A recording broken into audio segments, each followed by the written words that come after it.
Hello, everyone, and welcome to episode 4 of the Cisco Optics Podcast, where we talk about optics for networking. Have you ever wondered why pluggable optics exist? Have you ever wondered what acronyms like QSFP, LR4, FEC, and PAM4 actually mean?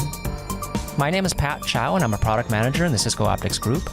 In this episode, I finish a conversation with my colleague, Ray Nering.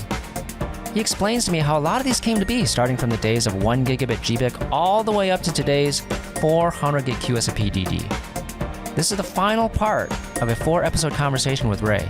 In this episode, we get into complexity trends in coherent optics. Check out the notes section for a detailed breakdown.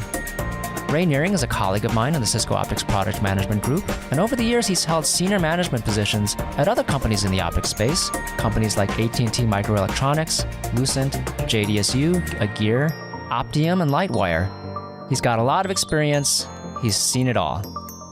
For more information about Cisco Optics, go to cisco.com/go/optics, and check out our blogs at blogs.cisco.com and search on hashtag Cisco Optics blog.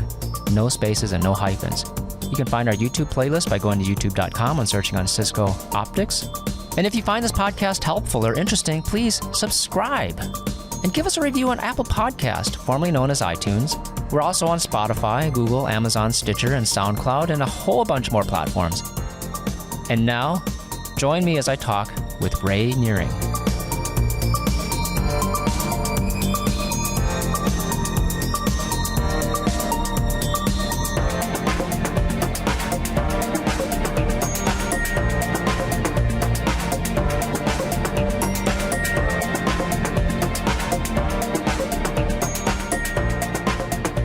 The market decided to go to a different modulation scheme, which is called PAM4. And so what PAM4 has, instead of just having a 1 and a 0, or one, an on and an off, you have, some intermediate levels as well. So essentially, you've got a 0 level, a 1 level, a 2 level, and a 3 level. So you've got 4 levels of information in that one bit period. And so what that allows you to do is to operate at roughly the same bandwidth as a 25 gig lane. It's more susceptible to noise because now you've essentially cut your dynamic range down. Mm-hmm. But it doesn't require you to necessarily use a new generation of CMOS. So you could use what was being used at that time, which was 16 nanometer or whatever the technology was at that time. You could actually get 50 gig SerDes out of the ASIC. And then there were new ASICs that were coming out that had 6 and 12 terabits of bandwidth available. But now that you're doing something with multiple levels, not just 2, you can't use the traditional binary devices, right? You can't just saturate an amplifier. You have to hit the intermediate levels as well. Was that a fundamentally new thing to do? Well, to be honest, PAM4 technology has been around for a long time, and these kinds of schemes have been around for a long time. So if you look at how modems work and that type of thing, they were using some of these more advanced techniques to get as much bandwidth across whatever type of link you might have for other applications. So certainly modems use this technology. Mm-hmm. So it wasn't exactly brand new. And so, but it's not a digital thing though, right? At this point, it's essentially an analog amplifier that you have to build. No? Yeah, I guess that's to a certain degree that there's an element of truth there. And then there's also other techniques that are being used to sort of equalize and using now forward error correction to kind of compensate for some of these things as well. So, before when it was NRZ, you might use forward error correction for some applications where maybe you need a little more margin in your specification on the optics side. So, you're trying to compensate that. So for 100 gig CWDM4 or SR4, to get the kind of margin that you would like to have in those links, people started to use FEC in those applications. Mm-hmm. So now what you're saying is, well, now I have to use FEC for this electrical interface. So you're seeing, other techniques being used. You're trying to stay within the bandwidth of the technology that you have on the SerDes side, but to get the kind of the error rates that are required within sort of the constraints that that you have at that point in time, you're starting to use some of these other techniques, like again, like forward error correction. So now, for 50 gig interfaces, everything uses forward error correction with these PAM4 type of signal technologies. And the algorithms were defined by IEEE, right? Yeah, so the IEEE, looked at all kinds of different, techniques for equalization, and they came up with whatever their standards are. And so there's a standard amount of equalization that they use at 50 gig as well as the FEC. Now, what about the timing of all the different pieces coming together? Was it any different with QSPDD? Because, like we were saying, there's no 400 gig CFP, right? We went straight from QSFP-28 to another QSFP, right? That has the advantages of the backward compatibility, but technology-wise, it seems like we've skipped over some steps that we had to go through in previous iterations. Well, is that because everything's coming together all at once? Well, the market started to work on these problems in 2015, 2016 timeframe, because we knew we had to get to another speed. Mm-hmm. So, I think there were some other form factors that people talked about. But as far as the number of lanes and the electrical SerDes that folks wanted to use, pretty much everybody went to the 50 gig signal technology and using PAM4 modulation, but they had to increase the number of lanes. So part of the reason that QSPDD was chosen was they extended that rear connector to have 2 rows of contacts instead of a single row that QSFP Plus and QSFP-28 had. And that gave them the flexibility to kind of leverage those 4 lanes or those 8 lanes of 50 gig into a 400 gig signal. Now, just to clarify, we've been talking up to this point about IEEE defining the optical standards, and then you mentioned CWDM4, which is an MSA. SFF does the form factors standards. QSFP-DD is a little different, though, right? Well, QSFP-DD was an MSA, so that's how it started out. So there's a website called QSFP-DD.com, and all of the interfaces for all of the specifications around the form factor are there. Now, the small form factor, the SFF has.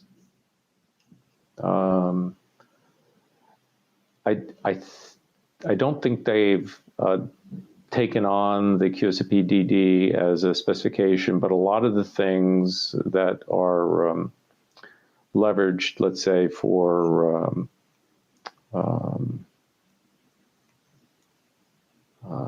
the definitions for the codes. Yeah, so the codes and things that are used in CMIS and how the module advertises, what its capabilities are and that type of thing, are defined in the SFF.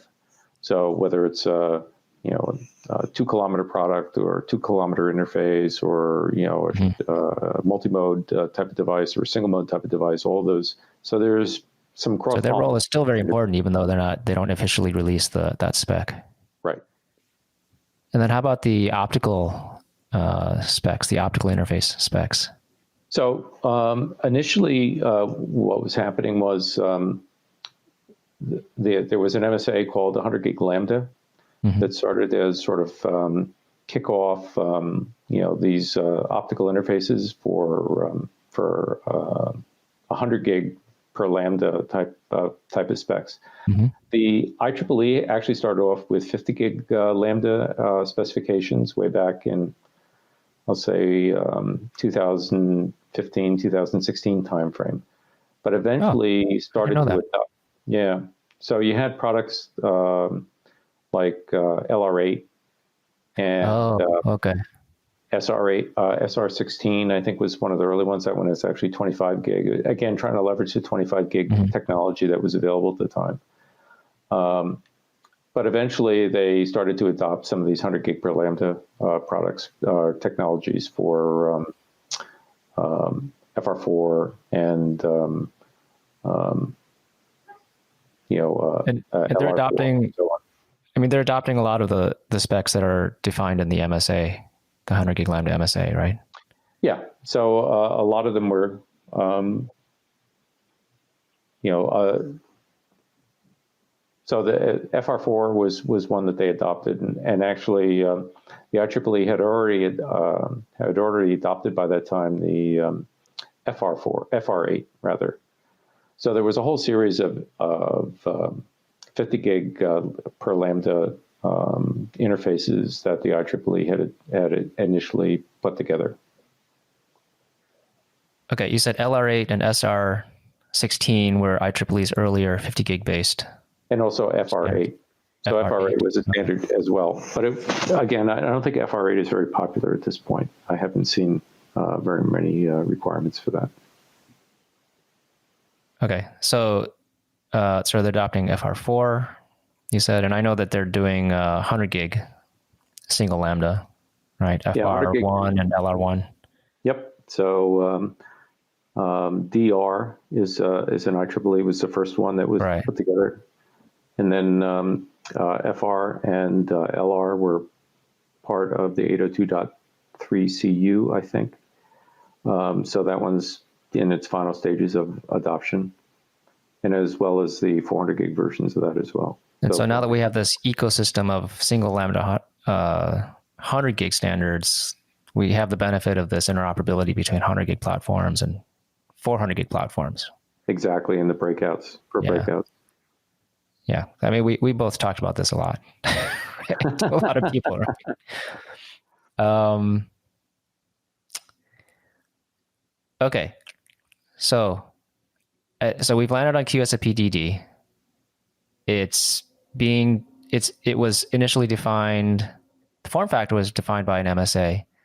Right. The early optical specs, at least for 100 gig per lambda, were defined by another MSA. It's moving over to IEEE. It sounds like things are just moving really fast, right? And on top of that, there's also another trend, right? You mentioned FEC even at 100 gig for like CWM4 and like SR4. The complexity, so like going from 1 gig to 10 gig was all about just increasing the speed of the optics and the SerDes, right? Right. Other than the data rate, everything else looked kind of the same. NRZ, just NRZ, right? Right. Now we're adding FEC, we're adding PAM4.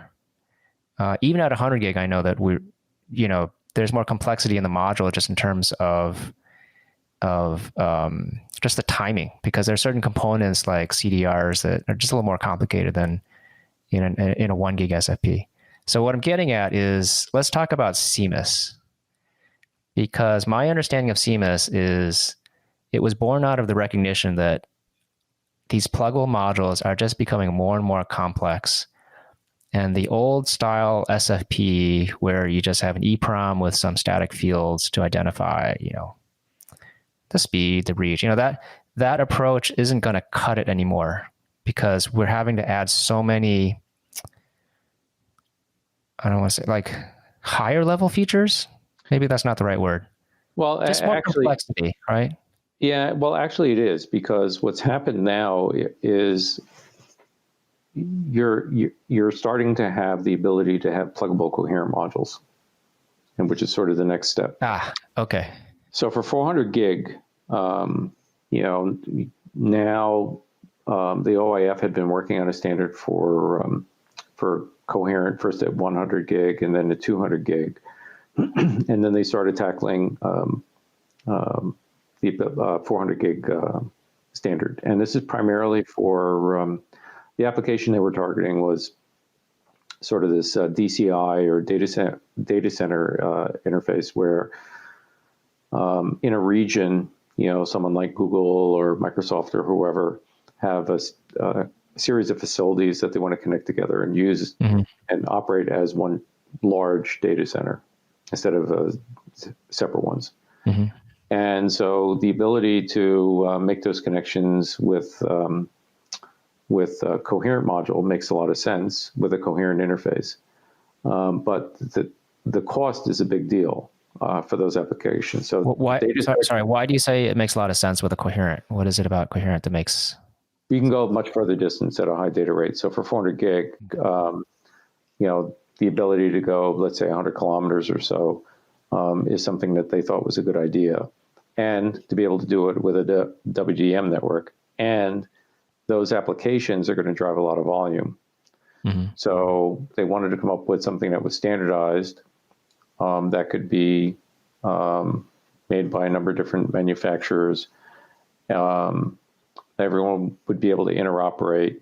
So generally, up to this point, coherent systems were bookended by the companies that made them. And so what that means is that you would have the same vendor at both ends of a long link, of a coherent link. And whatever modulation technologies or encoding schemes that they used to kind of go over whatever that distance was, they control both ends of that. Where in a multi-vendor operation, you might have one vendor on one side in a data center and another vendor at the other side making the same kind of module, and they have to interoperate. So is it that the people that were using these bookended systems before saw the pluggable optics on the data side center of the world and said, hey, I wish we could do that too? Right? Well, I think it was actually the end user said, I'd like to be able to leverage the ability to scale and to drive costs down with these coherent links that I can't do in a bookended system. And those end users have the volume to drive that price down. Is that exactly what's happening? Right. So when you start looking at how they want to use these types of devices, they're going to be able to drive those kinds of volumes, and they want to be able to bring the cost down. The cost of these links generally is pretty high, much orders of magnitude higher than any kind of client link that you might use. So what they're looking at is saying, if I adopt this type of architecture, I can drive a lot of volume, but I can't do it if it's going to be this high-end type of system. So, that may be fine if I'm going to go, thousands of kilometers between links, from one side of the country to the other. But if I'm only going, 50, 80, 100 kilometers, something in that range, I could use an awful lot of these, and I'm not willing to pay the same price for these ultra long haul systems for this, what I'll call DCI type application.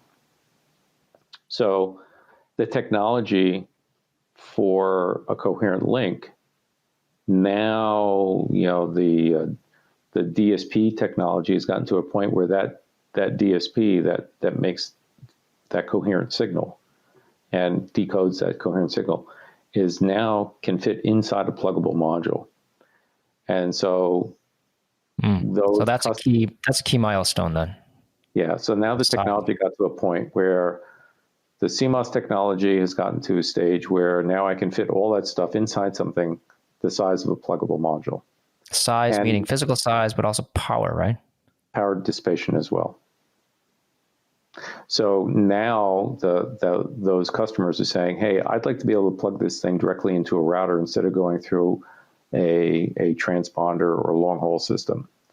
And if I can do that, I can now scale, the use of this coherent module across all these different applications that I have. So once you plug it into the router and you don't have to use a transport system, you're 100% in IP land, right? Basically, yeah. So that's just a lot easier, right? It's just one less thing to worry about. Well, I'm sure there's plenty of things to worry about, but the idea here is that you're enabling this sort of new architecture, and that's part of the reason why Cisco bought Acacia. Yep. Okay, so what does this have to do with CMIS, which is how we got onto the topic, right? So now you've got this thing that's pretty complicated that potentially is inside that module. And, not only do you have FEC, but you've got all these other algorithms to be able to go long distance. And so now there's other information that you might want to try to understand. Wait, sorry, what other algorithms? Like what other things? Be able to compensate for dispersion. There's. So is there handshaking or some initialization steps where you communicate between the two ends before you bring up the link to measure the dispersion and all that? No, they don't. Well, I don't know. There might be. That I'm actually not sure about. But there's differences in how these modules can be used. Now it's a WDM module. It can be tuned to a bunch of different wavelengths. You probably want to know what your OS and R is in that module. So now there's a whole bunch of other things that you might be interested in trying to find out. So how do you initialize that module?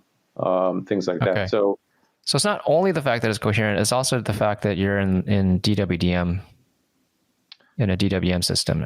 Well, there's a lot more that you want to know at that point. And so there are other things that people want to monitor. So in those longer haul systems where you're actually going outside the data center itself, you may want to try to understand how much error correction you're doing in that link. And is your link degrading over time somehow? Am I going to have to worry about that link later on? It hasn't failed yet. I'm still getting a good error rate, but it might be doing a lot more work for some reason. Am I getting error bursts somehow for some reason? So you have a lot of other things that you need to worry about, or that you may want to know about what's happening inside that module. So, and also people want to understand more about the traffic as well. So there's probably some back and forth between that ASIC and the module that customers want to try to understand what's happening to the actual traffic. So what is CMIS and how does it help monitor all these things? Well, CMIS is essentially the common management interface. And it's all of the sort of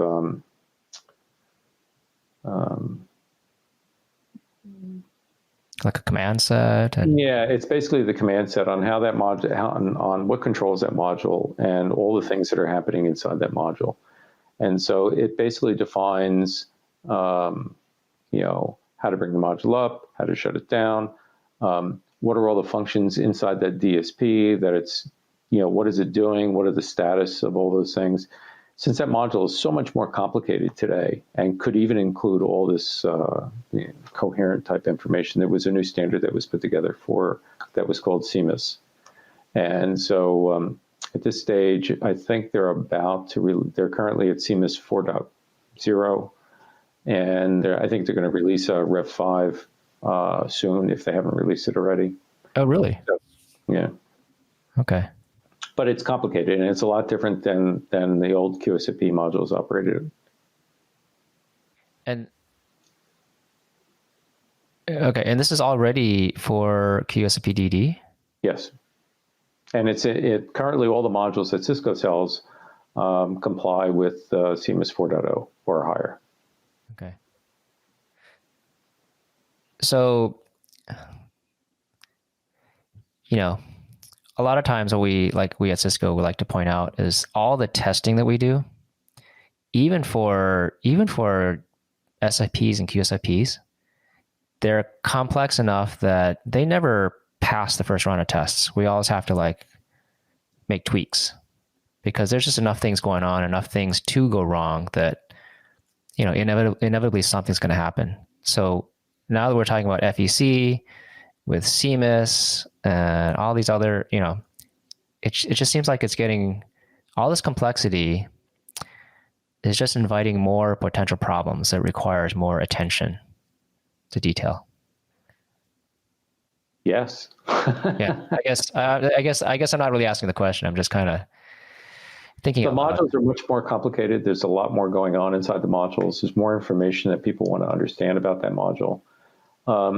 And when you think about all the things, all the functions that are happening there, it's not really that surprising. You've got entirely new modulation schemes, both on the electrical side and the optical side. So, none of these things are easy. And, I'm sure that, many customers have already recognized some of those problems. I mean, those were, we've seen a lot of issues in firmware and people understanding what CMOS is and kind of getting it right. And we won't release those products until we've gone through them in gruesome detail to make sure that they operate in all of our systems over all the conditions that they can actually be used over. And, that does require a lot of testing, and it also requires a lot of interface and back and forth with the vendors themselves. And I think just expertise, right? I mean, this stuff is not simple. Right. And you need people who know what they're doing to test it right? Yeah, and there are new things to look at. So, it's not like the old QSFP Plus. It's not just leveraging what you did before. It's all brand new. And so we've seen a lot of issues with a lot of the vendors that we've been working with, and we've worked through a lot of those issues on the products that we've released. All right, so I think we did pretty well. We went all the way through Coherent QSPDD, which is ZR Plus, right? What is next on the horizon? So what I would say is it's going to be, the next generation of SerDes. And so probably what you're going to see is 100 gig SerDes. Certainly the OIF has worked on their version of a spec for 100 gig SerDes. And the IEEE has been working on it for a while now. I think it's in the 802.3CK. So they've worked that's on a PAM4 base that can feed directly into the 100 gig lambda. Yeah, exactly. So, what you're going to see is 800 gig or 2x400 gig type modules come out first, and then eventually 800 gig type modules in a QSFP-DD form factor. And the QSFP-DD MSA has come up with a spec for 800 gig modules as well. So there's a website called QSFP-DD 800. And essentially what they've done is they've taken the standard QSFP form factor, QSFP-DD form factor, and they've tweaked the specs a little bit so that the module can handle 800 gig. So is it the same MSA group, just a different website, or is it a different MSA? It's a subset of the current MSA. So a subset of the companies got together and said, let's work on 800 gig. They've done that. And the specification that they've come up with is essentially an addendum to the QSFP-DD specification. So it's you really have to kind of combine the two for that requirement. But people have signed up for it, and I would expect to see modules in a year or two that are operating at 800 gig. Cool. It's a never-ending story, I think. Yes. Wow, Ray, I think we covered a lot of ground. I really appreciate your time. These are things that I kind of knew something about, but was always curious about the details. And to put it all together like this, for me, is really gratifying. So really appreciate it. Great. Well, hey, I'm happy to help out.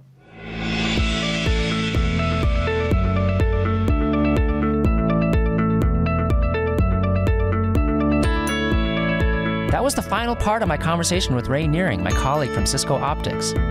Thank you so much for joining us, and I hope you found it as interesting as I did. If you did, subscribe to this podcast. You'll get to hear the other 3 parts. You get to hear a bunch more podcast episodes coming up. And since this is a new podcast, we'd really appreciate you helping to get the word out. Share this with friends and colleagues that come to mind when you think of networking and optics. And leave a review on Apple Podcast. It used to be known as iTunes. Now it's called Apple Podcast. We're also on SoundCloud and the Cisco Podcast Network and all major podcast platforms and some minor ones too. Also, check out the Cisco Optics blogs at blogs.cisco.com and search on hashtag Cisco Optics blog, no spaces and no hyphens. We also have educational videos on YouTube. Just go to youtube.com and search on Cisco Optics. Thank you so much for listening. This is Pat Chow, Product Manager at Cisco Optics. Until next time.